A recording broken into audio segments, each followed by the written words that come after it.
এবং আপনি প্রথমে দেখে দেখে পড়বেন, পরে দেখবেন যে অনেক দোয়া আপনার মুখস্থ, কিন্তু আপনি যে পড়েন না আসলে, ওই যে শয়তান না আসলে বাধা দেয়। ওই যে 1.5 বছর লাগছে ওনার এখানে আসতে, ইবলিস তাকে আসতে দেয় নাই। ওর 5 বছর লাগছে, ইবলিস তাকে বাধা দিছে। আর ওই দেখেন বিদেশ থেকে, কোন দেশ, ফ্রান্স থেকে ডিরেক্ট এখানে ল্যান্ড করছে, ডাইরেক্ট এখানে, মানে আইসেই এখানে চলে আসছে, বাড়িতে যায় নাই।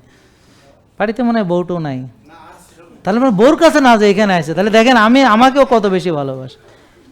মনে রাখবেন, মানে ইসলামের একটা নিয়ম হলো যে আল্লাহ এবং আল্লাহ রাসূলকে সবার আগে প্রাধান্য দেয় সেই মুসলমান, বুঝতে পারছেন? তো ও এখানে এসেছে যে ও আমাকে প্রাধান্য দিচ্ছে, আমাদের লাইফ স্টাইলকে প্রাধান্য দিচ্ছে, আর আমরা আল্লাহ এবং আল্লাহ রাসূলকে আগে প্রাধান্য দিই, কোরআন এবং হাদিসকে প্রাধান্য দিই।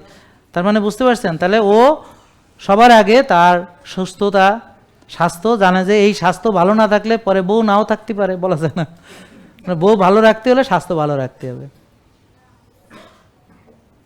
বুঝেন নাই? মেয়েটা ভালো, কতদিন কষ্ট করবে, কতদিন আর সাফার করবে? হ্যাঁ, তা আপনি সুস্থ না থাকলে তো লাভ নেই, নাকি বুঝেন নাই? তারও তো কিছু চাওয়া পাওয়া আছে নাকি স্বামীর থেকে, তো সেটা পূরণ কে করবে? হালালভাবে বৈধভাবে আপনাকেই সেটা করতে হবে। আপনার সেই যোগ্যতা হারাইলে তো লাভ নেই।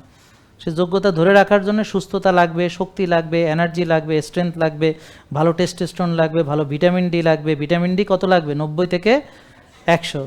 HDL 60 থাকতে হবে, হ্যাঁ, TG 90 থাকতে হবে, হোমায়ার থাকতে হবে 1, ইনসুলিন থাকতে হবে 4, সুগার থাকতে হবে 5, বুঝতে পারছেন? আর এরকম ওই যে ভাইয়ের মতো শরীর স্বাস্থ্য, পাঁসেল, এগুলো থাকবে।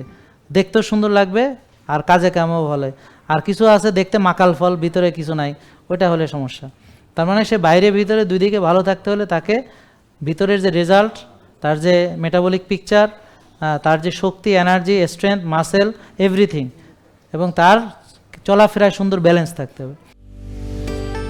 জেকে লাইফস্টাইল, ওষুধ মুক্ত সুস্থ জীবন।